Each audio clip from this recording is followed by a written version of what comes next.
Kolonel Infantri Doni Sukianto, Ketua Koordinator Mayor Arhanut Gunawan, dan Ramil 01 Bantino, Wakil Koordinator Mayor Infantri Andri Suhadi SOS, dan Ramil 05 Kampertin, Kepala SMKN 1 Tua Nurnaningsi NPD, menuntun sembako sebuah drama kosa perjuangan kemerdekaan Indonesia, agresi militer kedua tahun 1948-1949 di Kuwait dalam mengusir pasukan Belanda, dengan sutradara Meria Fitri NPD, Asep Gunawan SPD, dan Diri Sutri SPD.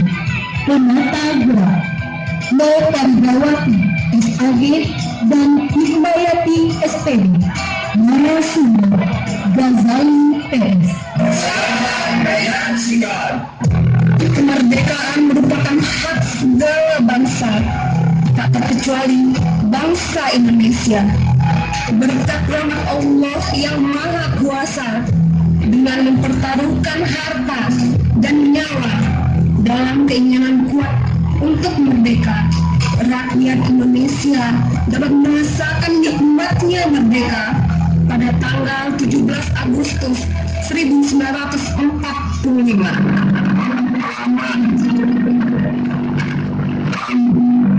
Bangsa Indonesia dengan menyatakan kemerdekaan Indonesia. Hal-hal yang mengenai pemindahan kekuasaan dan lain-lain diselenggarakan dengan cara bersama dan dalam tempo yang sesingkat-singkatnya. Jakarta, 17 Agustus 1945, atas nama bangsa Indonesia, Soekarno Hatta. Kebiasaan merdeka terdengar di mana-mana.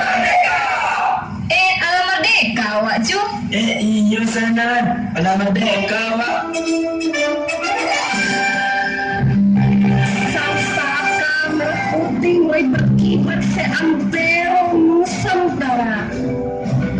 Berita kemerdekaan Republik Indonesia menyebar ke pelosok negeri, sehingga sampailah berita kemerdekaan Republik Indonesia di Kuwait. Dengan penuh rasa syukur dilaksanakanlah pengibaran bendera merah putih untuk pertama kalinya di Kuwait pada tanggal 28 Agustus 1945 dengan pengerek bendera Haji Hasan Bakri, Fuad Nazir, Ghazali Radi, pengawal bendera Abakar Datuk Padukorajo, Awahab Bihat, Ghazali Fans. Kepada Jalan Merah Putih, hormat, gerak.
agresi kedua tahun 1948-1949. Ternyata harapan kita sebagai bangsa yang merdeka masih sebatas impian belaka, karena Belanda kembali berusaha dalam merenggut kemerdekaan bangsa Indonesia melalui agresi militer kedua pada tahun 1948. Belanda berusaha dalam menjajah bangsa kita sebagai bangsa yang telah merdeka dan berdaulat. Ikhlaskah kita apabila tetes darah yang telah dikorbankan pejuang berakhir begitu saja petang Kamis tanggal 31 Desember 1948, tentara Belanda dari jurusan Sumatera Barat sebanyak 22 truk sampai di Rantau Berangin, negeri Fuo. Pertumpahan darah kembali terjadi di mana-mana.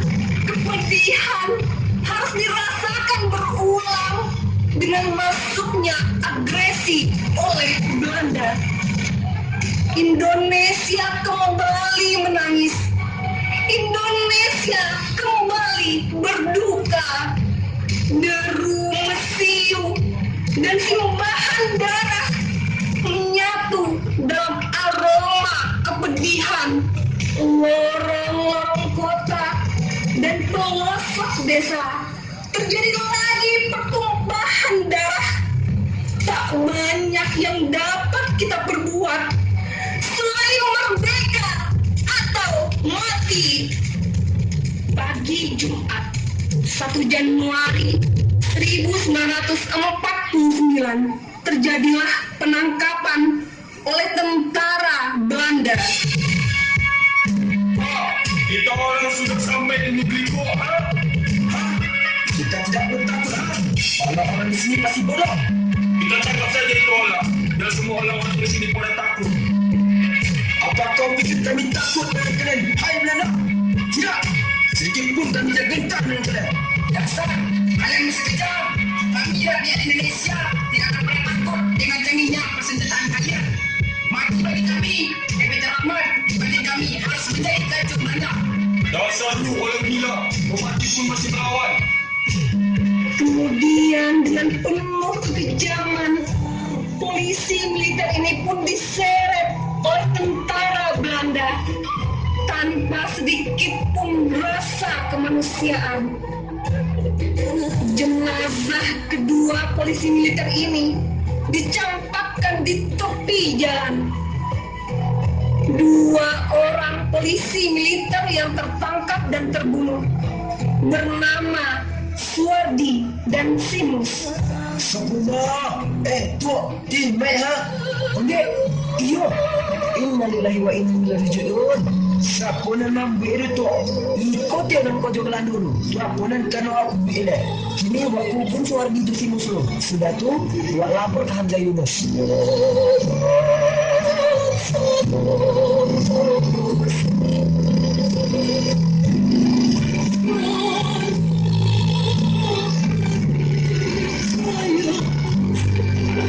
Jenazah keduanya diangkut oleh Abakar Datuk Padukuarajo untuk dikuburkan. Dapur umum. Keberadaan Belanda yang melakukan agresi militer membuat tentara Indonesia dan para pemuda tidak bisa berdiam begitu saja. Mereka mulai mempersiapkan diri dalam mengusir penjajah.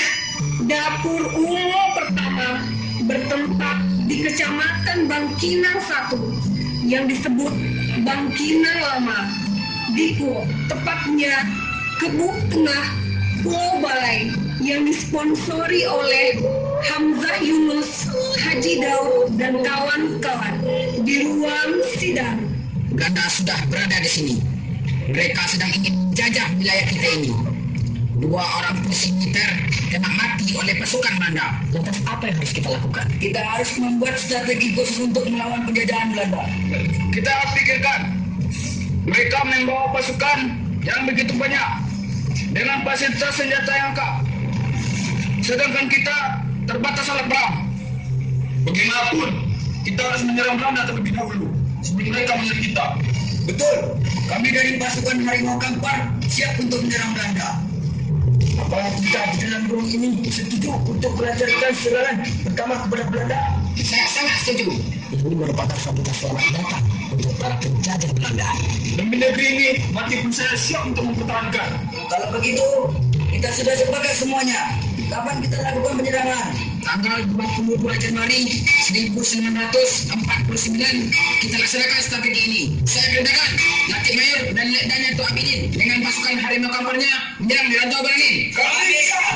Tanggal 22 Januari 1949, serangan pertama pasukan Indonesia ke Belanda di Rantau Berangin di bawah pimpinan Mayor Alatif dan Letda Nyato Abidin. Pasukan Harimau Kampar meninggal 1 orang yang bernama Anwar dibakar Belanda, berasal dari Pasir Pangandaran.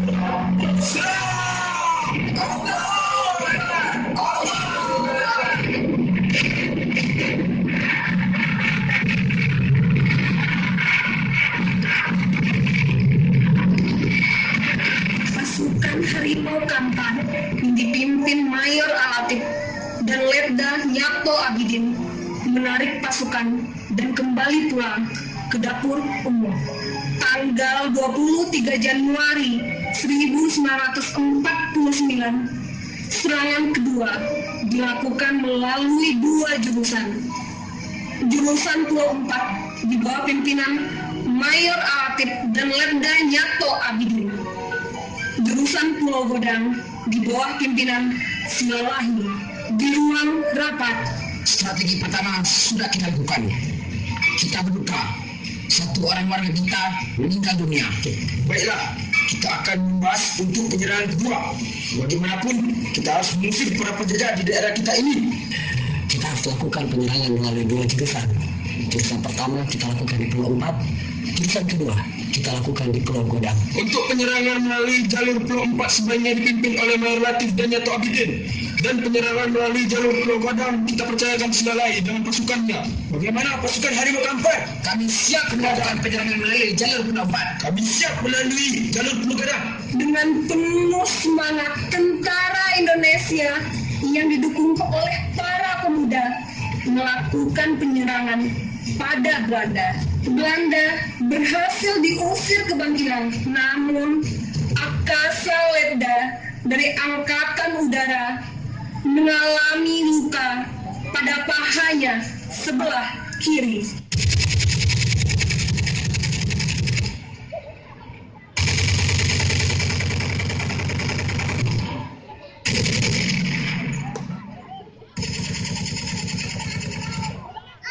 Perlawanan Belanda di Bangkinang, Jumat, tanggal 6 Februari 1949.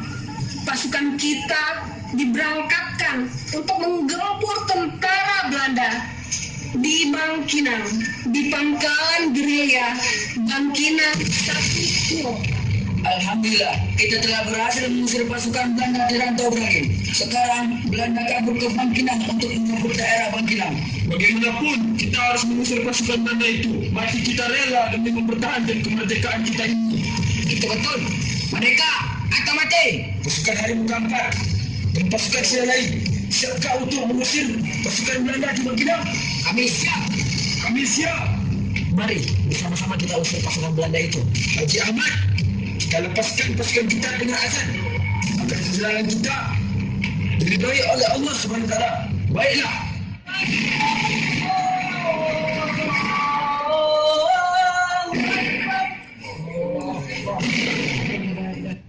Asyhadu an la ilaha illallah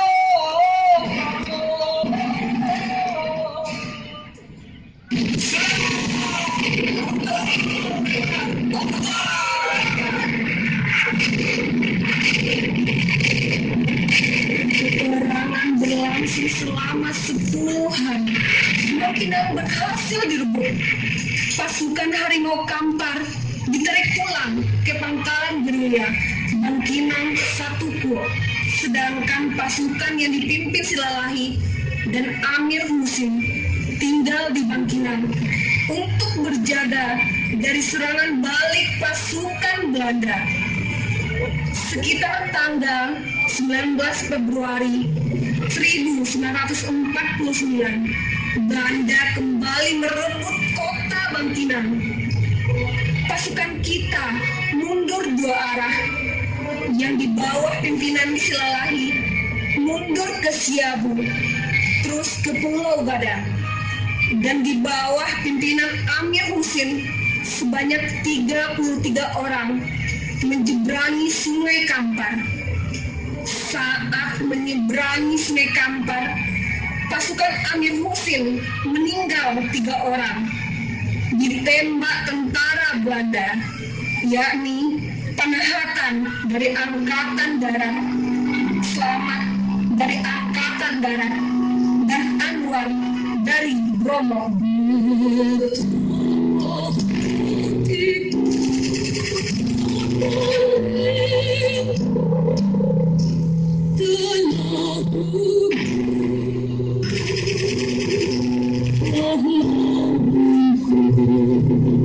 Penyerangan dan penyerbuan pasukan Belanda ke markas Komando Pangkalan Gerilya Bangkinang Satu Kuok akhir bulan Maret 1949. Belanda mengepung markas Komando Pangkalan Gerilya, yaitu rumah Ibu Alif Ruswan. Ampun, jangan bunuh kami.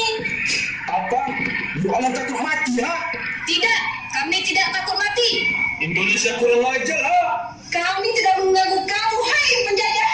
Mengapa begitu kejam menjajah kami yang berusaha memperjuangkan kemerdekaan? Lu orang memang kurang ajar, ha?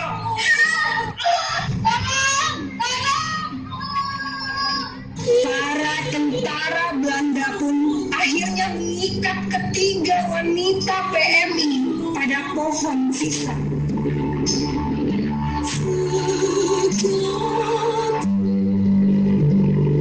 Peperangan di Bukit Abu akhir bulan Mei 1949. Pasukan kita di bawah pimpinan Tuginin mengepung tentara Belanda di Sejangkang, lebih kurang 1,5 kilometer di hilir Pasar Kuok. Tokoh masyarakat yang ikut adalah Kalap Halim, Dacing, Numbal, Siakim Jundai. Tugimin sebagai pemimpin pasukan waktu itu mengundang 4 tokoh masyarakat untuk bersatu mengusir pasukan Belanda. Pasukan Belanda sedang berada di wilayah kita ini. Kita harus bersatu untuk mengusir pasukan Belanda di daerah kita ini. Betul, saya sangat setuju. Bersatu kita teguh, bercerai kita runtuh. Strategi apa yang harus kita perbuat untuk dapat mengusir pasukan Belanda itu? Setiap dari kita harus memiliki pasukan banyak. Kita dan masyarakat harus memiliki senjata perang yang banyak. Kita harus menyerang pasukan Belanda secara bersama dan serentak. Kita harus mengepung terlebih dahulu pasukan Belanda, kemudian baru kita serang secara bersamaan. Berarti kita harus mempunyai beberapa tempat sebelum kita sergap. Memang begitu sebaiknya. Baiklah, kita lakukan sekarang. Kita selamatkan anak cucu kita. Allah Akbar! Allah Akbar! Allah Akbar! Dengan semangat perjuangan yang tinggi, penangkapan dan penyerangan pun terjadi. Strategi ini berhasil untuk membunuh pasukan Belanda. Pasukan Belanda mati 14 orang dan pasukan Tuginin selamat, tidak ada korban.